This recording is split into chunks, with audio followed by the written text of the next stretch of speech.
Senhor esteja convosco. Ele está no meio de nós. Proclamação do Evangelho de Jesus Cristo, segundo Mateus. Glória a vós, Senhor. Naquele tempo, disse Jesus aos seus discípulos: Ouvistes o que foi dito, olho por olho e dente por dente. Eu, porém, vos digo, não enfrenteis quem é malvado. Pelo contrário, se alguém te dá um tapa na face direita, oferece-lhe também a esquerda. Se alguém quiser abrir um processo para tomar a tua túnica, dá-lhe também o manto. Se alguém te forçar a andar 1 quilômetro, caminha 2 com ele. Dá a quem te pedir, e não vires as costas a quem te pede emprestado. Palavra da salvação. Glória a vós, Senhor. Podemos sentar, irmãos e irmãs. Estamos na 11ª semana do tempo comum. Nesse tempo comum retornamos com o Evangelho de Mateus e o contexto do Sermão da Montanha, das bem-aventuranças. E sem dúvida alguma é desafiante viver o Evangelho. É desafiante viver a palavra de Deus. E o Sermão da Montanha, embora o Senhor tenha falado ali a uma multidão, mas esses ensinamentos, é dito aqui, aos discípulos, à multidão, mas também aos discípulos. E aqui então o Senhor afunila: olha, é para vocês, discípulos, que eu quero dirigir estas palavras. E meus irmãos, realmente o Evangelho é exigente, é ou não é? Fala a verdade. É facinho viver o Evangelho? Não é. Não é fácil viver o Evangelho.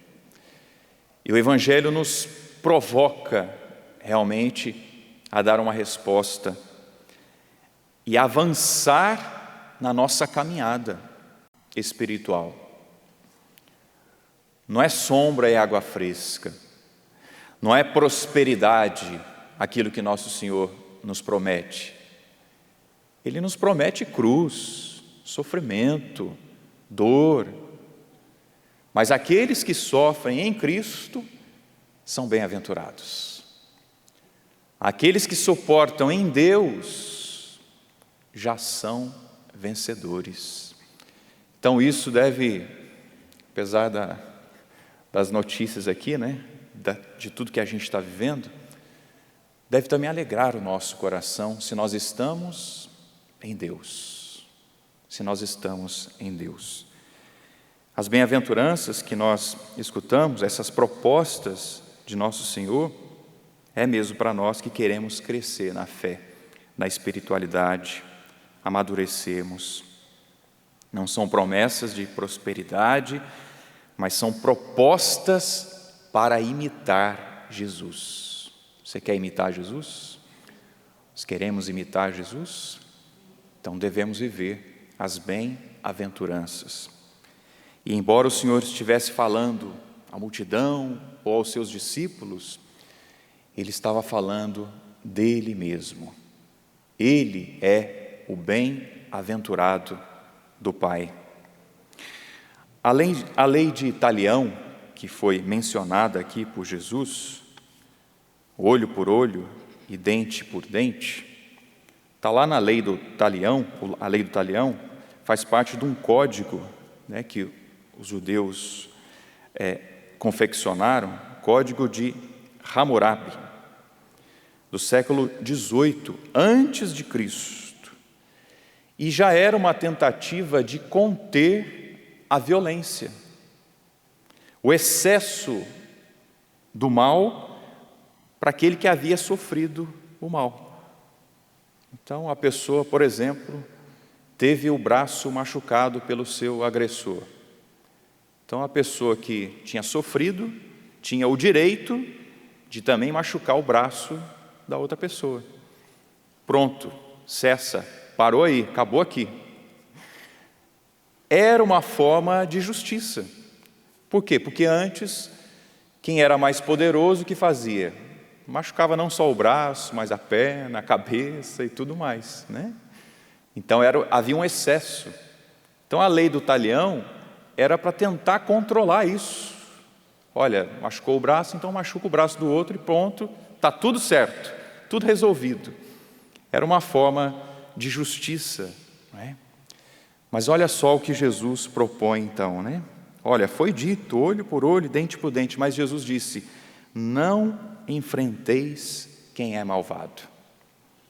Te bateram na face direita, oferece também a esquerda. Querem abrir um processo contra ti para tomar a túnica, dê também o manto. Se alguém te forçar a andar 1 quilômetro, anda 2 com ele. Vamos falar a verdade. É fácil isso aqui, gente? Não é fácil. Não é fácil.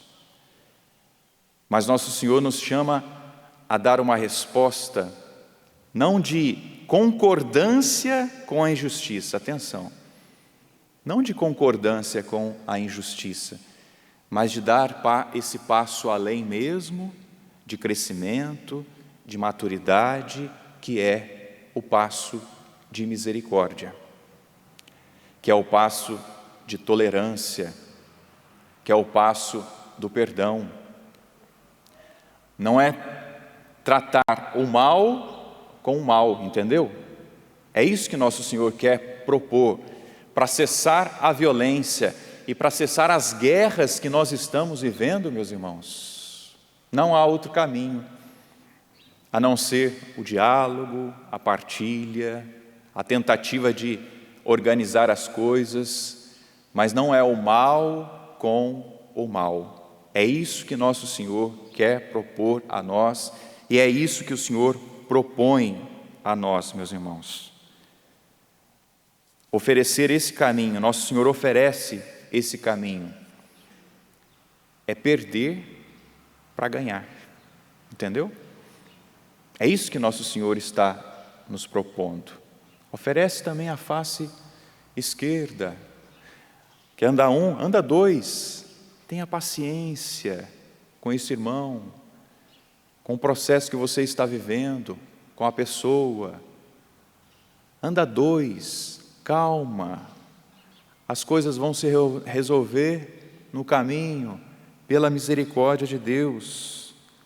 Meus irmãos, Jesus, volta a dizer, não é a favor da injustiça. Nós vamos nos recordar que quando Jesus foi preso, Jesus foi injustiçado, o soldado bateu nele, não foi? E ele falou, olha, mas se eu falei alguma coisa errada, me diga. Ele não foi conivente com a injustiça, ele também apresentou, questionou, mas por que você está me batendo? Evangelho de Marcos, capítulo 14, versículo 48. Uma outra situação também, mas aí já com Paulo, quando ele estava sendo julgado também injustamente, ele apelou para Roma. Deixa o meu caso ser julgado também então em Roma. Volto a dizer, nosso Senhor não é a favor da injustiça. Não se trata de ser a favor da injustiça, mas de ser contra a violência, de ser contra a intolerância. É ser a favor de perder para ganhar. Não foi isso que nosso Senhor fez conosco? Ele perdeu, Ele sofreu, mas por amor, para ganhar o céu para nós. Eu fico pensando nos apaixonados, fico pensando nas pessoas que se casaram, não é? E talvez você foi aquela parte que investiu, mas o outro não quis saber muito, né? Se você tivesse desistido, você teria conquistado seu cônjuge? Tentou uma vez, 2 vezes, 3 vezes, não foi? Até conquistar a pessoa? Nosso Senhor tem feito isso conosco. Ele investe uma vez, 2 vezes, 3 vezes, às vezes a gente não quer saber, né? Da lei de Deus, da palavra de Deus, das coisas de Deus, mas um dia Ele nos conquistou, não foi? E a gente foi atraído e a gente se apaixonou também por Ele, mas foi amor à primeira vista? Muitas vezes não foi, como não deve ter sido com seu cônjuge, mas depois você descobriu tesouro, né? Que foi e que é essa pessoa. Como é que a gente ganha os maus? É tratando mal? Nosso Senhor está dizendo isso para nós, está entendendo? Como é que a gente conquista aquele que precisa ser evangelizado, que precisa da palavra de Deus, que precisa do céu? É pagando o mal com o mal? Não. Nosso Senhor está nos convocando, meus irmãos, nesta Eucaristia, a pagar o mal com o bem, com a intercessão, com o bom testemunho, com a nossa oração, com os nossos gestos de caridade. Que o Senhor nos dê a sua força, a sua graça, que Ele nos conceda mais uma vez a sua misericórdia, que Ele nos dê palavras sábias, corretas, atitudes corretas, para conquistar aqueles que estão nas trevas, que ainda precisam conhecer a luz, que ainda precisam conhecer Jesus, e que conheçam através de mim e através de você. Inclina um pouquinho a sua cabeça, eu te convido. E peça a nosso Senhor a graça de imitá-lo. Ele foi o bem-aventurado do Pai. Ele passou pela injustiça, mas Ele deu uma resposta segundo Deus, segundo a misericórdia, segundo a tolerância. Ele não pagou o mal com o mal, pagou o mal com o bem. Dá-nos a graça, Senhor, de pagar todo o mal que temos sofrido com o bem, vivendo a Tua palavra, vivendo o Teu Evangelho.